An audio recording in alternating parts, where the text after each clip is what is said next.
A primeira vez que vi Miguel ajoelhado no chão batido daquele cemitério, com as mãos espalmadas sobre a terra, eu soube. Soube que aquilo não era só saudade.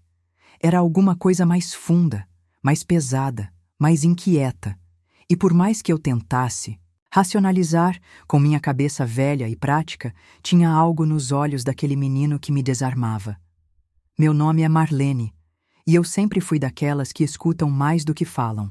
Passei a vida cuidando dos filhos dos outros, tentando fazer com eles o que a vida não me deu chance de fazer com os meus. Valentina era uma das poucas que me tratavam como gente da família. Uma moça boa, que sorria mesmo quando o corpo cansava. De tanto esforço, ela era mãe solteira, e Miguel era sua razão de viver. Trabalhava como lavadeira, vendia bolo de fubá nas feiras e nunca deixava faltar o carinho que só quem passa dificuldade sabe dar. Aquele afeto quente, firme, que não depende de luxo. A notícia da morte dela chegou de repente. Diziam que foi um mal súbito, enquanto lavava roupa nos fundos da casa. Foi a vizinha quem a encontrou caída, já sem se mexer. O médico veio, assinou o papel e em menos de 12 horas já tinham enterrado Valentina. Ninguém questionou. Mas eu questionei. Dentro de mim, alguma coisa rangia. O enterro foi apressado. O caixão, lacrado.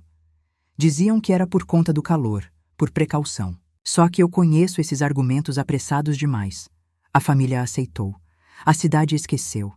E Miguel se calou. Ele não chorou no velório. Não gritou, não se revoltou.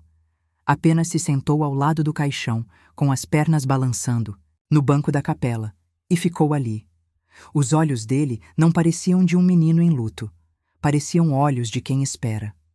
Foi aí que Dona Célia, mãe de Valentina, me pediu para ficar mais próxima dele. Você sempre teve jeito com criança, Marlene. Ele confia em você. E eu fui. No dia seguinte, Miguel me pediu para levá-lo ao cemitério. Achei que seria só uma vez, mas ele pediu de novo, e de novo, todos os dias. E eu fui. Por dever, por respeito à mãe, mas também por algo que não sabia explicar. O cemitério de Bom Jardim é simples.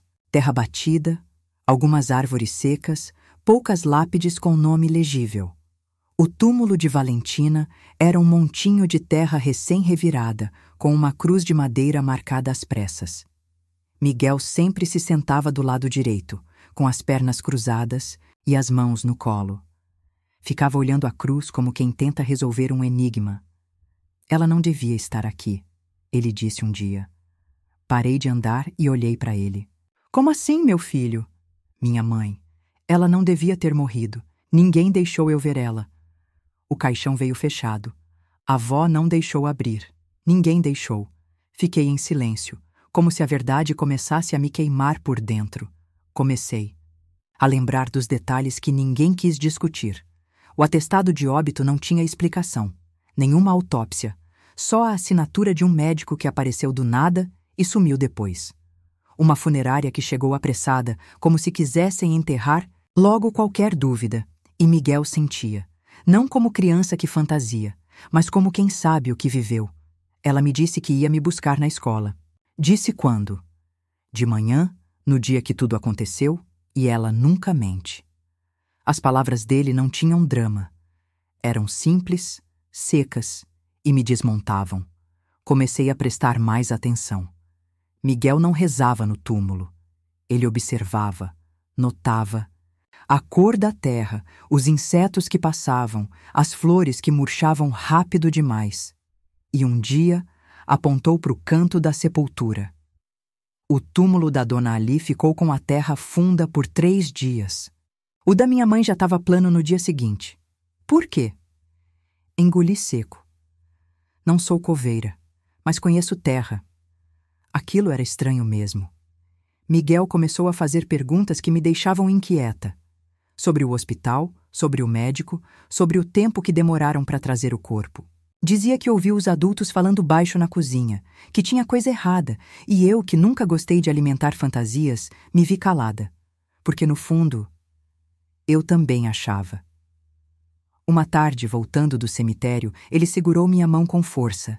Tia Marlene, Se ninguém fizer nada, minha mãe vai sumir de verdade. Aquela frase ficou presa na minha garganta a noite inteira. No dia seguinte, vi que não estávamos sozinhos. Um homem alto, de terno claro e olhar sério, estava sentado, num banco perto da entrada do cemitério. O viro do rosto era firme, mas o olhar era perdido. Segurava um jornal dobrado no colo, mas não lia. Olhava. E nos observava. Miguel notou primeiro. Ele tá sempre aí, né? Assenti. Eu também já tinha reparado. Sempre à mesma hora. Sempre. Quieto. Ele escuta com os olhos, o menino disse. Igual a senhora. Não respondi. Só observei. Aquele homem não parecia da cidade. Sua roupa era de gente que não lida com poeira. Mas o rosto tinha dor. Não era curiosidade. Era dor de quem já perdeu mais do que podia aguentar. Durante semanas, ele ficou ali, silencioso. E eu comecei a perceber que talvez ele estivesse esperando ouvir algo que não se diz em voz alta. Miguel, sem saber, carregava uma verdade que ninguém queria tocar. E aquele homem parecia pronto para escutar. Ele estava lá de novo, sentado no mesmo banco de pedra, com o mesmo semblante cansado, como se estivesse esperando por algo que nem ele sabia nomear. O jornal dobrado no colo, o olhar perdido entre os túmulos e a brisa quente que balançava, as folhas secas ao redor. Era como uma pintura parada no tempo. Miguel não estranhava mais. Aliás, foi ele quem primeiro notou a constância daquele homem. Ele não vem rezar, tia Marlene. Ele vem escutar. A frase soou estranha na hora, mas com o passar dos dias, fez sentido. O homem não vinha por costume, nem por tradição. Vinha porque precisava. Foi numa tarde nublada, quando o céu pesava como um aviso, que tudo começou a mudar. Miguel caminhava com passos lentos até o túmulo da mãe, enquanto eu seguia atrás. De repente, o homem se levantou. Pela primeira vez, tomou a iniciativa. Boa tarde, disse, com a voz grave e educada. Miguel apenas o olhou. Posso me sentar com você um instante? Miguel deu de ombros. Pode. Sentei um pouco mais afastada, mas com o ouvido atento. Não era desconfiança. Era instinto. Eu sabia que Miguel era frágil, mesmo quando tentava ser forte. Você vem todos os dias? O homem perguntou. Desde que enterraram minha mãe. O silêncio se estendeu. E então ele fez a pergunta que ninguém mais ousava fazer. Por que você acha que ela ainda está viva? Miguel não hesitou. Porque ninguém deixou eu ver ela. Porque ninguém quis me mostrar nada. Porque o caixão veio fechado. Porque tem coisa errada. O homem apenas assentiu com a cabeça. Os olhos dele, pela primeira vez, se encheram de alguma emoção que ele lutava para esconder. Às vezes, o silêncio das pessoas esconde mais do que as palavras, ele respondeu, olhando para o chão. Depois disso, ficaram ali em silêncio por alguns minutos. O homem se levantou, agradeceu e foi embora. Mas alguma coisa tinha mudado. Na semana seguinte, ele passou a chegar no mesmo horário que a gente. Começou a trazer uma pasta escura, um caderno, e de vez em quando sentava no mesmo banco, mas mais próximo de nós. Às vezes puxava conversa comigo. Outras, apenas observava Miguel. Foi então que ele me contou quem era. Meu nome é Augusto. Augusto Ferraz. Engoli seco. Eu conhecia aquele nome. Quem da cidade não conhecia? Anos atrás, saiu nos jornais, de todo o estado. Um empresário poderoso que perdeu a filha num acidente de carro. Diziam que o corpo nunca foi encontrado, só o carro destroçado num barranco. Depois daquilo, ele desapareceu. Largou os negócios, sumiu da mídia. Perdi. Minha filha há 5 anos, ele continuou. E nunca aceitei o que me disseram. Fui chamado de louco, de obsessivo. Mas eu sabia. Sabia que tinha algo errado. E quando ouvi esse menino falando o que fala, me vi nele. As palavras dele vieram com um peso que quase entortava o ar. Você acha mesmo que pode ter acontecido um erro? Perguntei. Ele suspirou, como quem carrega o mundo no peito. Não é questão de achar, É questão de não descansar enquanto não tiver certeza. Augusto começou a investigar por conta própria, discretamente. Foi até o hospital, conversou com funcionários antigos, descobriu que o médico que assinou o atestado de Valentina já havia sido citado em processos antigos, por diagnósticos apressados. Também soube que a funerária que fez o serviço tinha histórico de irregularidades. Cada informação que ele reunia me contava. Eu escutava em silêncio, com as mãos no colo, o coração apertado e a certeza crescendo de que aquele homem ia fazer o que ninguém mais teve coragem. Miguel também sentiu. Começou a sorrir mais, a falar mais. E um dia, depois da visita, me disse: Tia Marlene, ele escuta de verdade. Ele não me trata como criança. Foi nesse ponto que Dona Célia descobriu tudo. A avó de Miguel nunca foi de falar muito, mas quando soube que Augusto estava se aproximando do neto e investigando a morte da filha, veio tirar satisfação comigo. Você tá botando minhoca na cabeça do menino, Marlene? Isso vai destruir ele. Você sabe que Valentina morreu. Morreu, e foi Deus quem quis assim. Eu tentei explicar. Disse que não estávamos mexendo em ferida nenhuma. Estávamos tentando impedir que ela apodrecesse, em silêncio, mas ela não quis ouvir. Disse que Augusto era um homem doente, obcecado com a própria tragédia e que estava usando Miguel para alimentar essa loucura. Mas, no fundo, eu sabia que o que mais assustava a Dona Célia era a possibilidade de Miguel estar certo. Augusto, por sua vez, decidiu que pediria na justiça a exumação do corpo. Não queria fazer escândalo.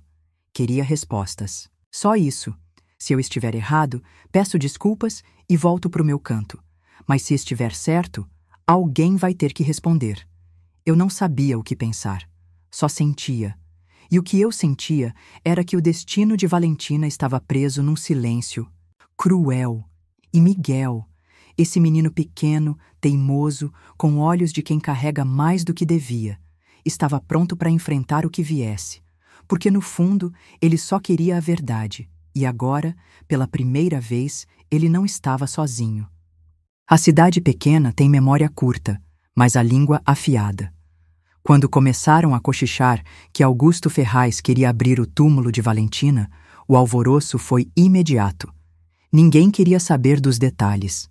Só bastava dizer que tão mexendo com quem já descansou. E pronto. Virava pecado.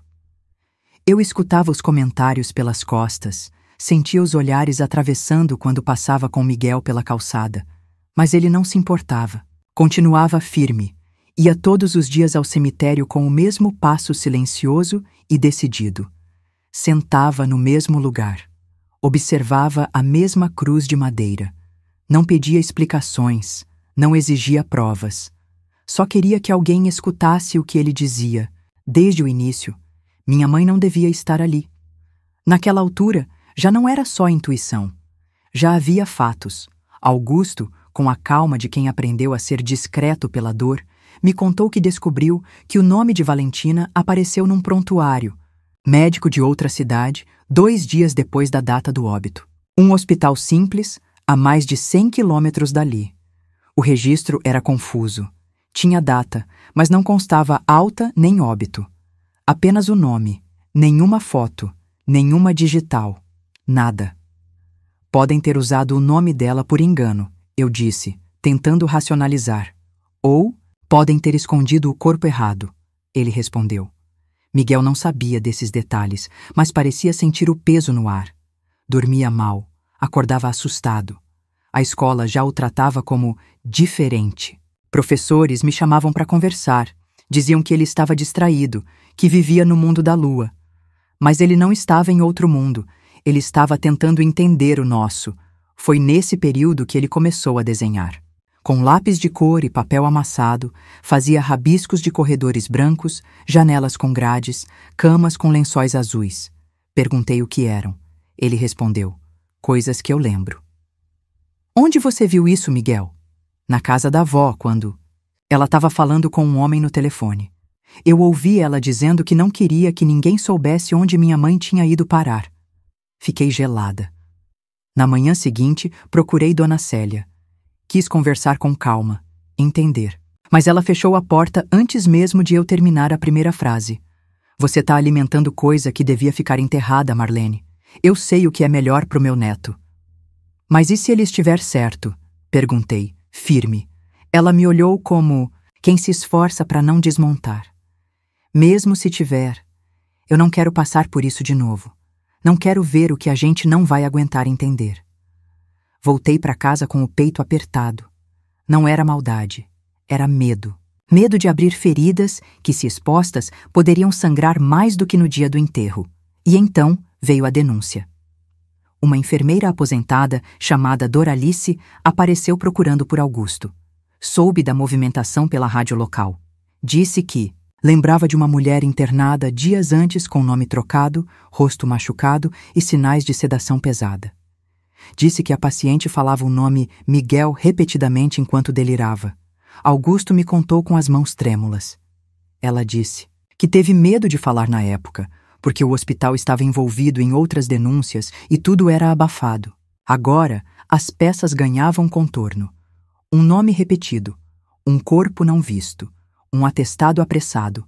Augusto foi ao fórum. Deu entrada no pedido de exumação. A juíza marcou audiência. E pela primeira vez, Miguel teve que contar a própria história. Diante de gente engravatada, eu fui com ele. Segurei sua mão o tempo inteiro. Ele não chorou, não gaguejou. Disse apenas o que vinha dizendo há meses, com clareza, com simplicidade, com a dignidade de quem só quer a verdade. Eu não vi minha mãe morta. Ninguém deixou. Só disseram que ela se foi.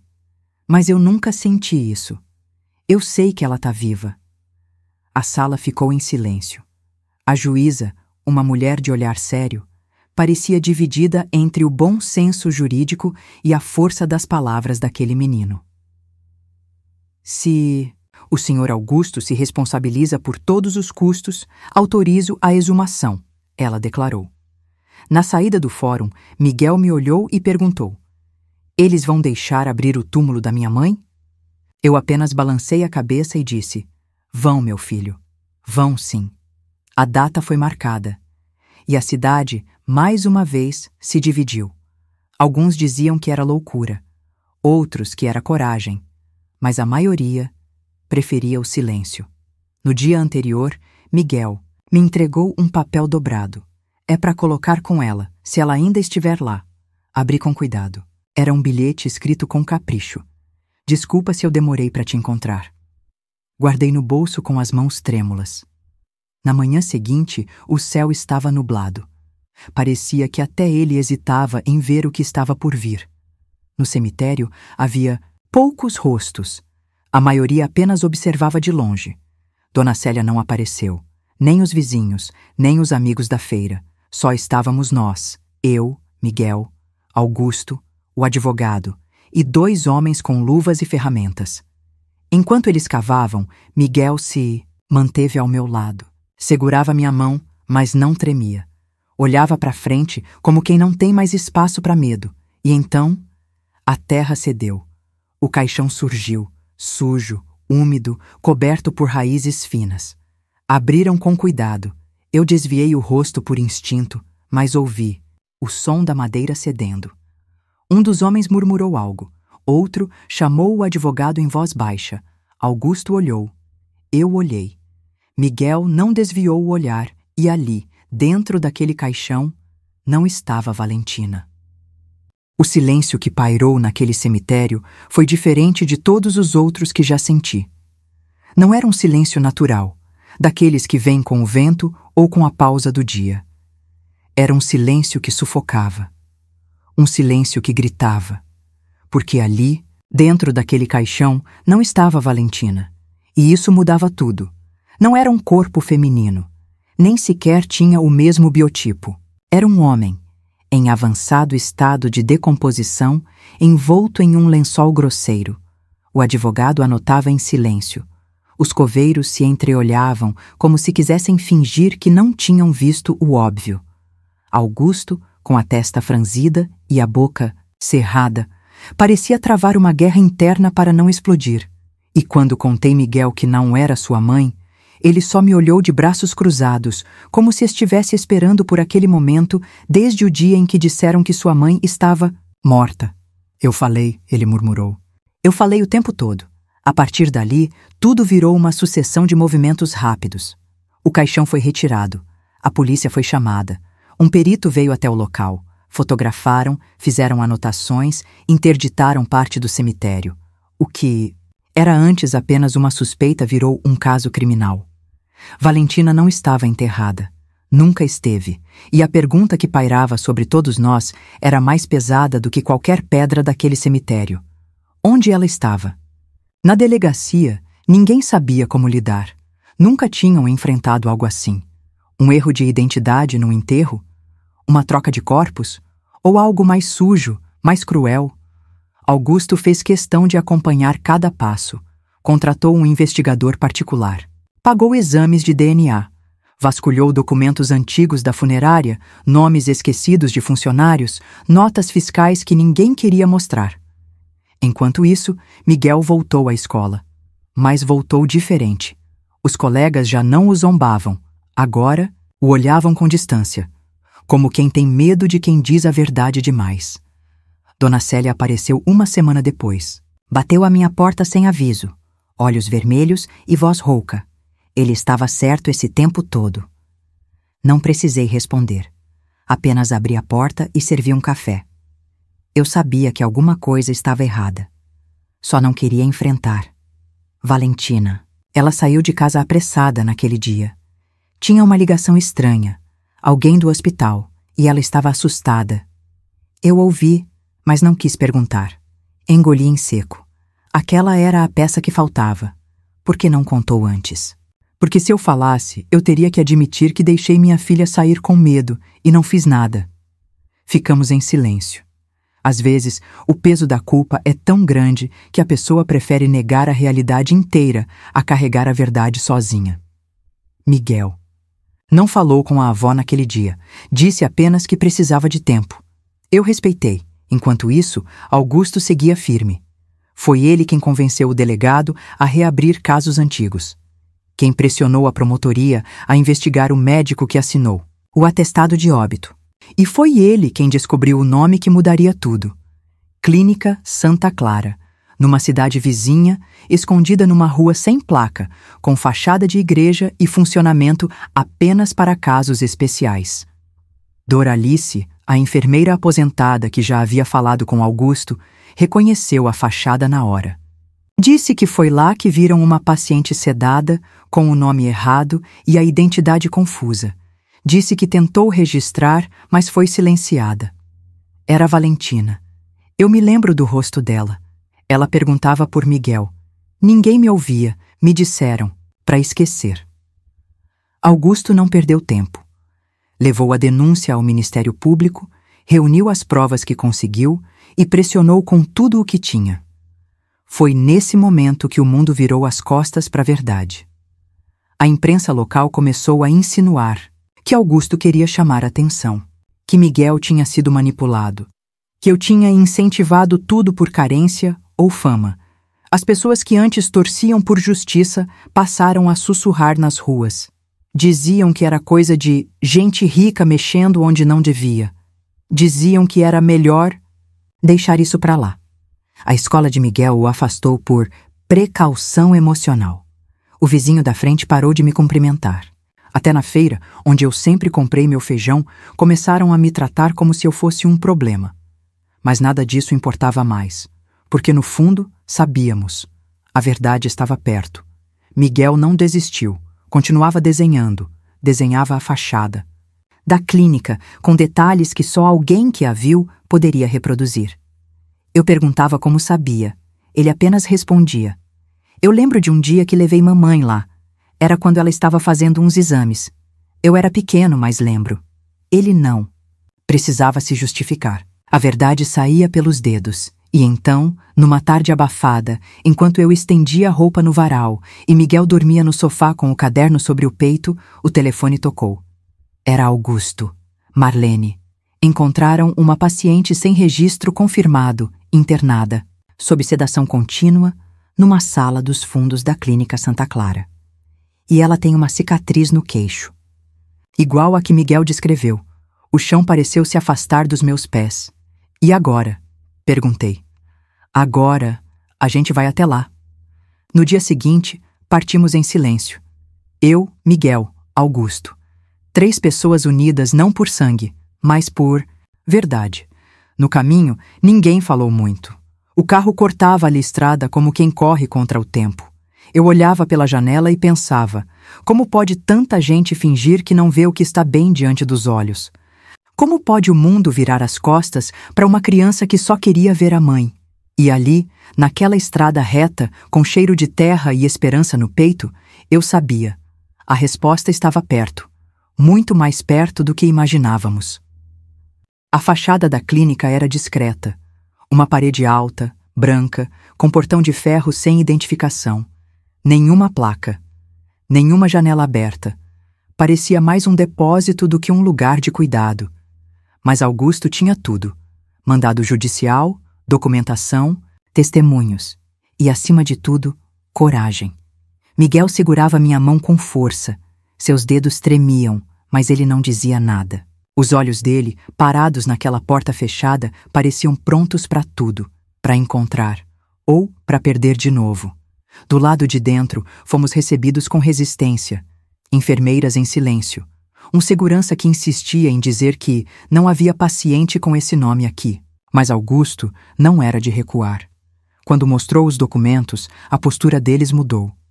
Chamaram a coordenadora. Demorou meia hora. 30 minutos que pareceram eternos. Miguel se sentou num banco gelado, com os pés balançando. Apertava o bilhete, dobrado dentro do bolso. O mesmo que tinha escrito dias antes no dia da exumação. Desculpa se eu demorei para te encontrar. E então, a porta do fim do corredor se abriu. 2 enfermeiras empurravam uma maca. Sobre ela, deitada e imóvel, havia uma mulher. Cabelos longos, desarrumados, pele pálida, traços envelhecidos pelo tempo. O rosto estava mais magro, os olhos fechados, mas era ela, era Valentina.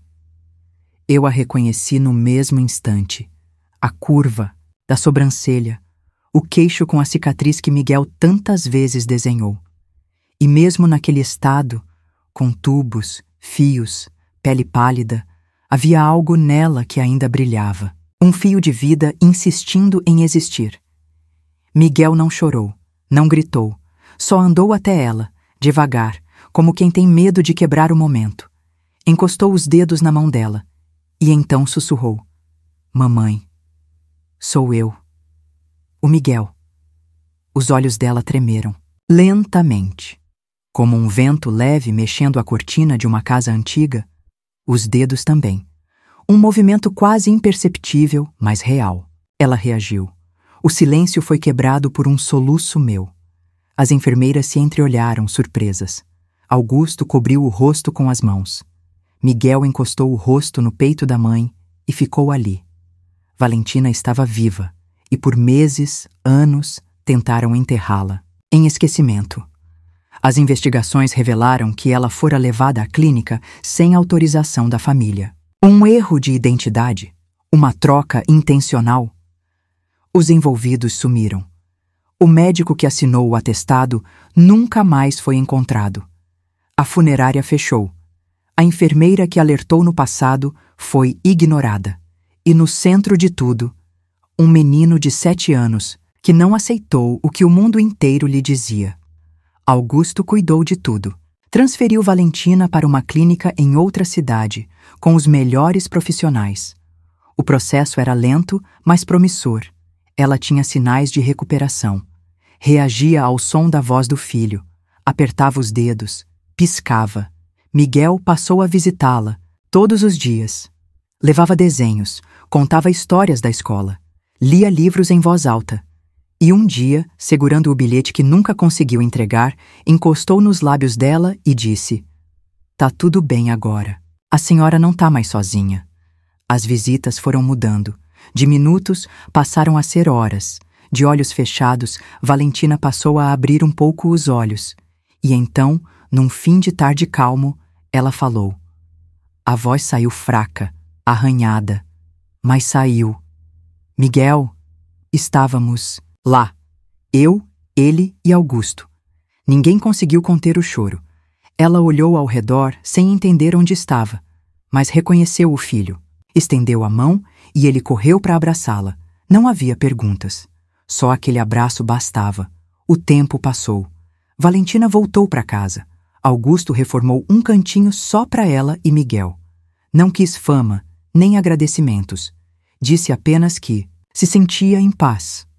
Dona Célia reapareceu com lágrimas e pedidos de perdão. Valentina a perdoou. Não por fraqueza, mas por saber que o medo pode calar até quem ama. E eu?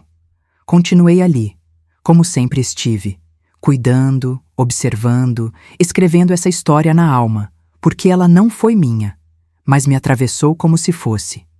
Hoje, quando olho para Miguel correndo no quintal, com o riso leve de quem venceu o impossível, eu penso no quanto o mundo ignora a voz dos pequenos, no quanto preferimos explicar a dor do outro ao invés de senti-la. Miguel não gritou, não bateu o pé, ele apenas falou, e ninguém quis ouvir, mas ele nunca parou, e graças a isso, Valentina voltou a respirar, voltou a viver e nos lembrou a todos que a verdade, por mais que enterrem, um dia encontra o caminho de volta. E é impossível não se emocionar com tudo o que esse menino enfrentou. Miguel não levantou bandeiras, não fez escândalo, não precisou convencer ninguém com palavras difíceis. Ele só teve o que muita gente esqueceu com o tempo: fé no que sentia e coragem para não desistir, mesmo quando o mundo inteiro virou as costas. Quantas vozes silenciosas existem por aí, sufocadas pela pressa dos outros, pelo medo de parecer louco, pelo peso da solidão. E quantas verdades ainda estão enterradas, esperando que alguém, como Miguel, tenha a ousadia de dizer: eu sei, e não vou parar de procurar? Se essa história tocou o seu coração, me conta nos comentários. O que você teria feito? No lugar da Dona Marlene ou no lugar de Miguel? Você teria tido a mesma coragem? E se você acredita que histórias assim ainda merecem ser contadas, clique no vídeo que está na tela agora para continuar essa jornada de emoção, reflexão e verdade. Inscreva-se no canal para não perder nenhuma história que desperte o que há de mais humano em nós, porque às vezes tudo que uma vida precisa para mudar é alguém que simplesmente decida ouvir.